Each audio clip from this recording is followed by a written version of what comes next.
আগের ভিডিওতেই বলেছি গ্যাংটক থেকে লাচুং পৌঁছাতে আমাদের সারাটা দিন গাড়ির মধ্যেই কেটে গিয়েছিল। বিকেলবেলা রাস্তার ধারে এই মোমোর দোকানটা দেখে একটু চা খাওয়ার জন্য দাঁড়িয়ে পড়লাম। বিকেলবেলা ঠান্ডার মধ্যে ঝিরিঝিরি বৃষ্টির ফোঁটা গায়ে এসে পড়ছিল, আর তার সাথে সঙ্গ দিচ্ছিল হাড় কাঁপানো ঠান্ডা হাওয়া।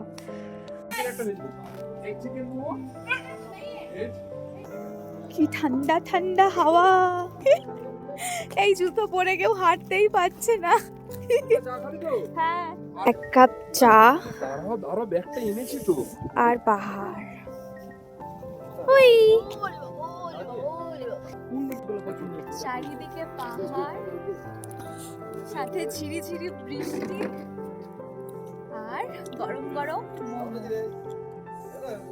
একদম ওয়াও ওয়াও কম্বিনেশন। আর একজন কাঁপছে আর জ্যাকেট খুলে বন্ধুর ছবি তুলে দিচ্ছে। আবার শীতে কাঁপতেও পারি, তাই তো। লাচুংয়ে এন্ট্রির মুখেই প্লাস্টিকের জিনিসপত্র এখানে ফেলে দিতে হলো। এরকম গভীর খাদের পাশ দিয়ে চলতে চলতে আমরা লাচুংয়ে প্রবেশ করলাম।